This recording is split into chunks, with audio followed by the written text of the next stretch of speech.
Eustace, it was you? Oh, yes. Wait a minute. So you're telling me Hedwig's ghost prank was actually your prank? Oh, that's right. Eustace winced as she pulled herself to her feet. My most elaborate ever. I know you enjoyed tormenting people with your practical jokes, but this was a bit much. Hang on. I don't enjoy tormenting people. Oh, that was terrifying. I was so confused. I was dumbfounded. Part of me was relieved to discover that the ghost I had been seeing was not a ghost at all, but the other part of me was feeling something indescribable towards Eustace. Eustace, why? Well, that's a good question. Mostly because I thought it would be funny. A rather large miscalculation there, I'm afraid. You thought it was funny the first time. I thought it was funny when I thought this character was something Hedwig made up. Now that I know you actually went and dressed up like a nasty devil and scared her, and now all of us witless, I'm reevaluating. So Hedwig was right when she told us? Did you really kill a goat? Eustace looked at me with a cold but clearly wounded expression. No. I think perhaps that Hedwig was so overcome with shock that she saw something in the shadows that wasn't there. Entirely reasonable, I should think. You were waving a flaming sword around according to her description. Oh, that's a point. No fire this time? Or did Hedwig imagine that too? It seemed like a waste of oil. Not to mention, it's not good for the blade. Eustace beckoned for Adela to pass her the sword back. Adela's eyes narrowed. Absolutely not. Oh, come on. I'm the sacrist. I've got to put it back. I do not think this behavior is befitting of a sacrist. And disrespecting Sister Catherine's sword in this manner. Shameful. We should tell the superior about this. You're overreacting slightly, I think. I disagree. Catherine's sword? I was so angry that I couldn't help but blurt this thought out as soon as it entered my head. Did you not know this, Sister Hedwig? I scrambled to say something that would allay any suspicions. I spoke to Angela about what happened to Catherine, and she said it was the delivery man's sword. Angela thinks she is smarter than she is. Although why she would try to deceive you about that, I have no idea. So it really was Catherine's? Well, it certainly wasn't the delivery boy's. Do you know how much a sword costs? Especially one of that size. So how on earth was it Catherine's? It wasn't actually hers. She does like to borrow it from the library. And you let her? I refuse to be questioned on this by someone who barely knows me and who didn't know her at all. You are not in a position to act superior to anyone right now, Eustace. Don't know if we need to tell the soup. But that was not on Eustace. Margaret, I know for a fact you and Catherine used to plan and execute far worse. I'm innocent. Catherine the Second. I think you should calm down, Eustace. I'm sorry we didn't find this prank particularly amusing. You threatened to kill poor Hedwig. I pretended to threaten her. Oh, well, in that case. Remind me, Margaret, what happened to the superior before ours? That was nothing like this, and you know it. Yes, it was significantly worse. What are you talking about? Nothing. It was before your time. And before Eustace's, for that matter. So she should keep it out of her mouth. I've heard enough about it. Straight from you and her. Stop making this about me. This is about you and your stupid ghost costume. Waving a sword in Hedwig's face. Honestly, how could you? It's a beggar's belief that you'd attempt to flip this around on anyone else. Eustace looked around the room, but nobody offered any support. She was breathing heavily and looked as if she were about to cry. Once she was certain nobody was coming to her rescue, she focused on me. Hedwig.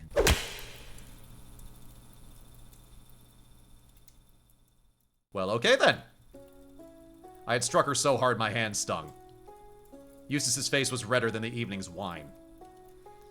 I realized that I must have scraped her face with my fingernails during the swipe, as there was just a touch of blood on her cheek. I half expected her eyes to start welling up with tears, but she just stood there. Perhaps she was dumbstruck. You're cruel, Eustace! Cruel and nasty! Did you enjoy making me feel small? Oh, Hedwig. I instinctively raised my hand again, although this time I was held back by several of the women behind me. Easy now. Have you ever said anything earnest to me, Eustace? Have you spoken to me truthfully even once?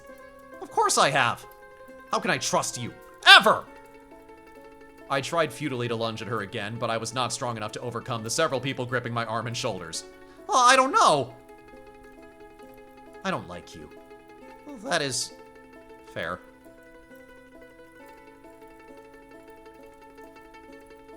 Let's all calm down now, yeah? Yes, I think that's quite enough theater for the night. What's going on? Tonight's outing to the Misericorde is concluded, I think. Boo. Blame Eustace, I suppose. It's getting quite late, though. I'll be getting on. She slunk away from the group and out the door too quickly for me to object. The other women who had been holding on to me finally loosened their grips. All except for Moira, who patted me on the shoulder consolingly. Now let's get you to bed, Hedwig. I nodded, but I kept looking at Eustace. She looked pathetic. She was not openly crying, but I swear I heard a sniffle as Moira piloted me past her and out of the room. The others were following suit, muttering to each other in quiet conversation. Once we were out in the hallway, I realized just how stuffy and airless the Misericorde had felt. I took in a breath of fresh air and felt a slight pang of regret, enough to make me turn around to see if Eustace had left the room. Moira tugged me away quickly. I think that's enough for tonight, I don't know. I think I should apologize. Well, you can do that tomorrow. Right now, what I think you need is some rest. I hit her quite hard. As well you should have, if I'm being frank. What a horrible practical joke. There was a slight twinkling sound as her foot collided with the empty tincture bottle I had left on my bed earlier. Whoops, sorry. Oh no, it's my fault. Must have fallen off the bed. What was in it? She shut the door behind her and sat me down on my bed just like she had on my first day out of my cell. Nothing. Not anymore, at least. It was something Darcy gave me earlier. Best be careful drinking anything Darcy gives you. Yeah, like... I clocked that right away. Block out your schedule before you drink anything Darcy gives you. It was actually rather helpful. She said it would give me confidence. Well, we'll have to tell her it was a rousing success, won't we? We both chuckled. What a day, Yes, quite a day. I smiled weakly at her for a moment, but I couldn't maintain the charade for long. I burst into tears. Moira made a sympathetic cooing sound and put her hands on my shoulders. I shrugged them off quickly. I'd had quite enough of people attempting to restrain me for one night. Instead, she offered the front of her robe for me to dry my eyes on, which I did accept. Oh, there. I think this was all a bit much for you in one go, perhaps. Is it always like this? Feels like the whole Abbey just fell apart. It's all my fault. Well, this definitely wasn't one of our better nights, but... No, I can think of worse. Really? Don't forget, someone died not too long ago. I think that might still stop you from having a little bit too much to drink, don't you? Oh, silly me. But even so, we have some colorful personalities here. It's not the first time we've had a minor clash. But I hit her. I had no idea I was even capable... I'm a freak. I should have never left my cell. Marta's stronger than she looks, you know. She's clapped Flora on the cheek more times than I can count. And I'm sure she'll smack Adela one of these days if they keep arguing about the sherry. Oh. And, well, I think Darcy's gotten into it with Catherine before. Although that might have just been under the influence of a particularly bad mushroom. That doesn't count. The details are different, but I'll be honest with you. I think most people mostly remember the boiling over, not what was in the pot. Still. Would you believe that I've gotten slapped a few times? What? Why? She chuckled again and leaned down to give me a kiss on the forehead. So condescending. Now, I'm happy to gossip, but I think I have the right to withhold gossip about myself. Wouldn't you agree? I suppose that makes sense. You can ask Eustace about it, I'm sure. Maybe that's a good way to start mending that bridge. Or you could ask Angela. I'm sure she'd have a particularly dramatic version to share. I groaned into her robe. Oh dear. I have to work with Eustace. We all have to work together, Hedwig. How? In the same room? It's going to be horrible. You'll find a way. We always do. She gently tugged her robe away from me. There was an embarrassingly soggy patch on her chest, visible even on the black fabric in the dim moonlight. I'll see you at service tomorrow? Of course. Good. Get some sleep. You'll feel better in the morning. I promise. She made to leave. When she opened the door, I could hear Angela commenting to her from the landing. You would see my left just before things got interesting. Yes, well, there's always next time. She shut the door behind her, and their conversation became too muffled to focus on. I collapsed onto the bed, spread-eagled, and then half-heartedly attempted to get into it properly. I stared at the ceiling, unsure of what to do. It was late, but there was absolutely no chance I was going to fall asleep anytime soon. Something felt wrong inside me. Despite Moira's assurances that things would continue as usual, I felt as if I had just stepped across a threshold equally as dramatic as the one I had crossed when I left my cell. Eustace's cruel joke had thrown so much of the past few weeks into question, but nonetheless I felt a bit ill. I rubbed the hand that I had struck her cheek with. I could still feel the sting lingering. She had terrified me.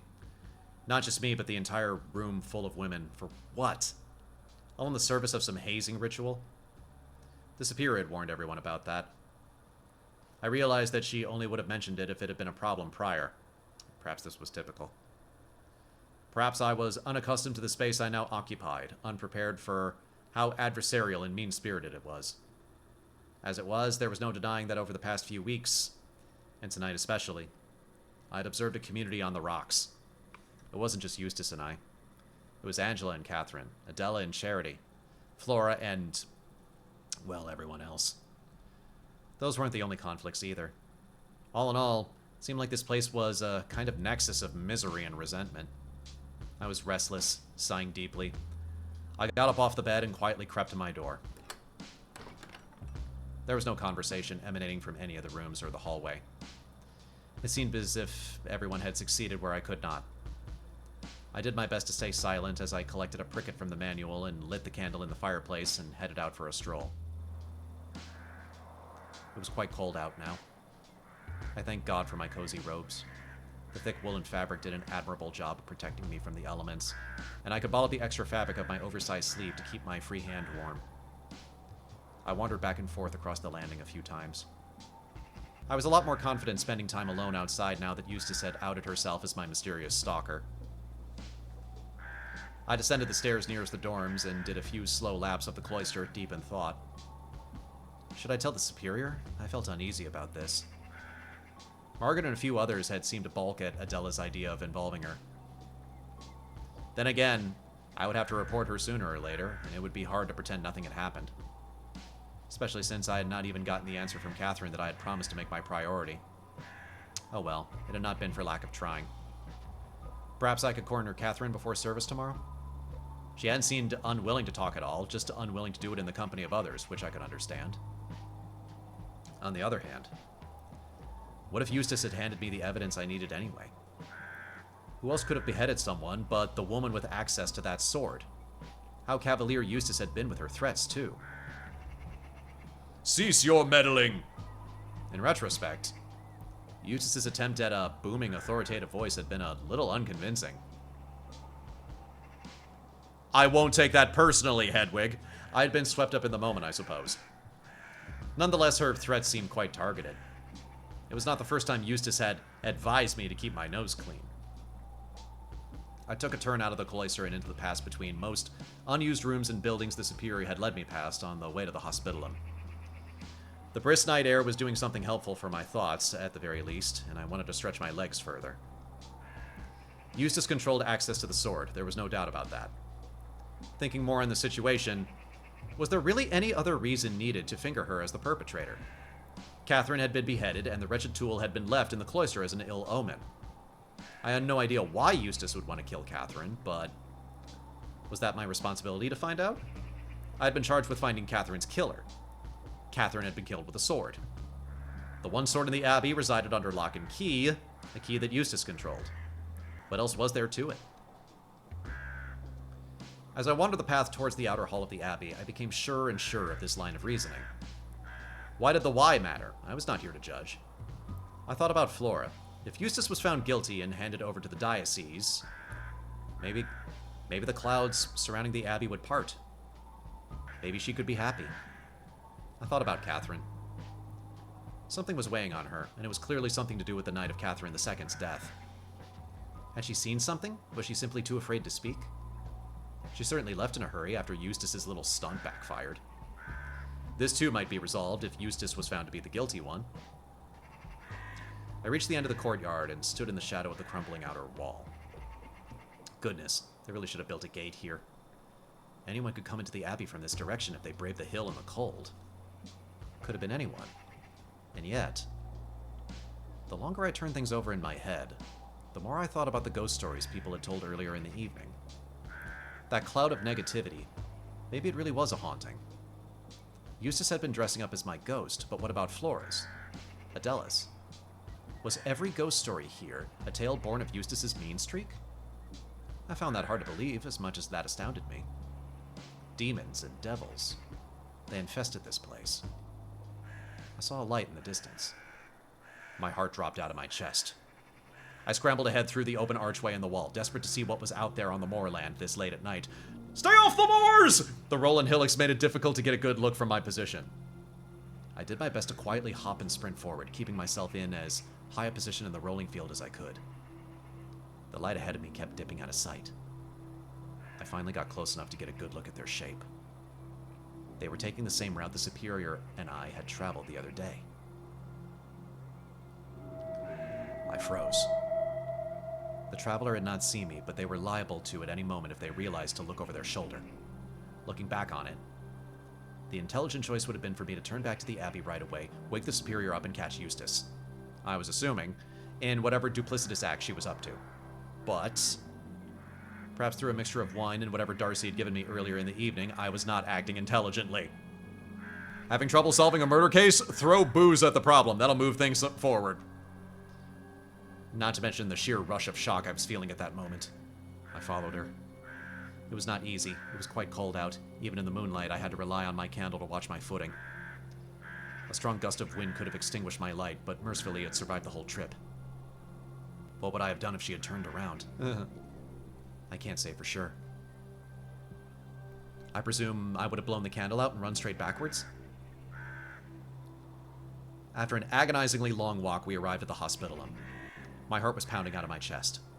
The figure ahead of me broke left, around to the back door that the Superior and I had taken down to the lower level of the building. My first impulse was to watch through the small window I had seen at the top of the dungeon, but I realized how obvious that would be if either of them happened to look up. I blew out my candle just to make sure I was invisible. Another part of me wanted to simply tackle the mystery nun on the stairs before she could get to James and demand to know what she was doing out here. But, I reasoned, it would likely be more useful to hear what they were going to talk about. Were threats going to be made? Would I learn some earth-shattering secret that would illuminate the conspiracy I was working to unfold? I stood as close to the window as I could, while still feeling reasonably out of sight. This frustratingly made it impossible to see what was happening. I was hopeful that the sound would carry, but they spoke quietly, and the echo made it impossible to discern anything meaningful. I could at least make out that the tenor of the conversation was calm. I had been worried that I was about to overhear an intense argument or violent threats, but whatever James and his mystery liaison had to say to each other, it never rose above a dull whisper. I wanted very badly to take a peek through the little window, but the moonlight was such that anyone passing in front of the opening would be supremely obvious. The conversation grew quieter, and I became worried that they had grown suspicious. Eventually, I made out a sigh of resignation. I suddenly realized that if the conversation came to a close while I was still here, I would have to follow the person I was spying on back to the Abbey, as I was now without candlelight. I did not want to further risk being caught following this person. I crept away from the wall I had been pressed up against, and then began to sprint back towards the Abbey. I hoped, anyway. It was very dark outside. There was enough moonlight to see the general shape of the ground in front of me, but little else. I ran as I had never ran in my entire life. I was out of breath quickly, and soon after that I could feel a sharp, pinching pain in my side. I stopped every now and then to collect myself, making sure not to change direction on accident. I didn't even know if I had started running in the right direction. I just knew that further adjustment would surely result in disaster. I had never run like this before, and it was making me aware of muscles and bones I had never realized existed. My inner thighs felt stretched and ready to snap. My chest grew tight. Whenever I pushed myself particularly hard, that pinching pain returned harder, and with a pulsing rhythm I could feel under my skin, as if lute strings inside me were being plucked. Bodies are truly disgusting things, aren't they? Miraculously, it seemed I had aimed true. I could see the abbey walls ahead of me. I had veered a little, somewhere along the route, but not as significantly as I had feared. I slowed my sprint to a canter, and then eventually to a limping walk. I made it through the archway I had walked through earlier, and then my knees gave out. I fell to the ground, completely exhausted. I rolled into the grass next to me and attempted to get to my feet, but I was spent. I retched a few times. Just get it all out. Better out than in. Oh, God. Oh!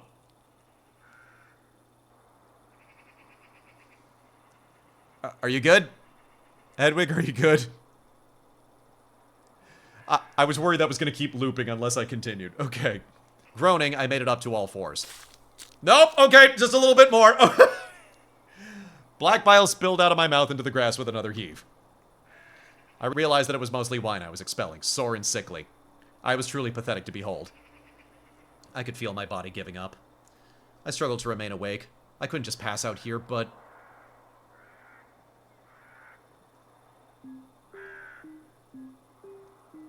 Hedwig, what are you doing out here? I scrambled to my feet. Catherine was standing in the archway, looking concerned. Oh, I couldn't sleep, so I went for a walk around the abbey. Must have pushed myself too hard. Goodness. Do you need any help? She was smiling, but she looked rather peculiar. She held her hands behind her back, a rigid pose I had never seen her stand in before. No, thank you, though.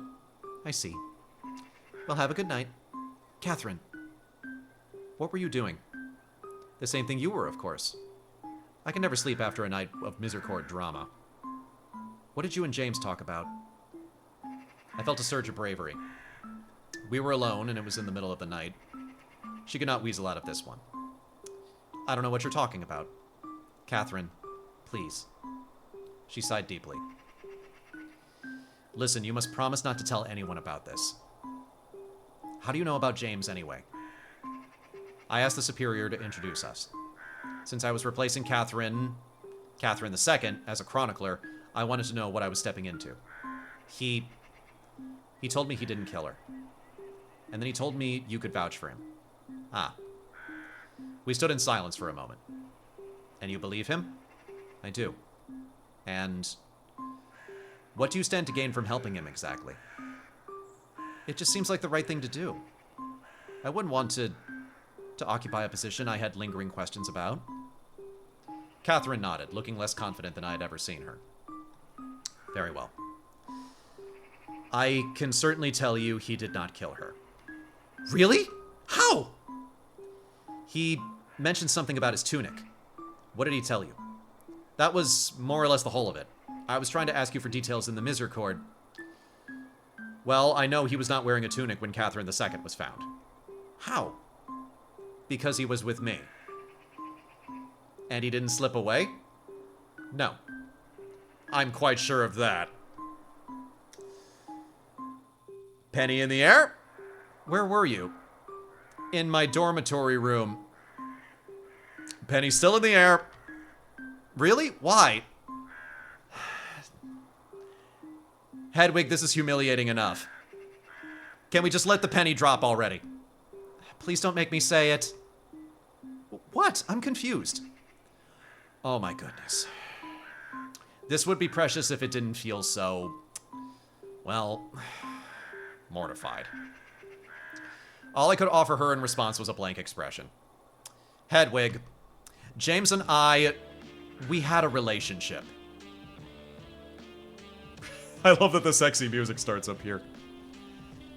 A physical relationship. I know he did not kill Catherine because we had been fucking. Is that conclusive enough for you? Is that what you wanted to hear? I don't think it was, but it's what she needed to hear. Hedwig? Hedwig, are you... My energy had finally dried up completely. My knees gave way. I saw a smear of stars and then... black. Good night, everybody!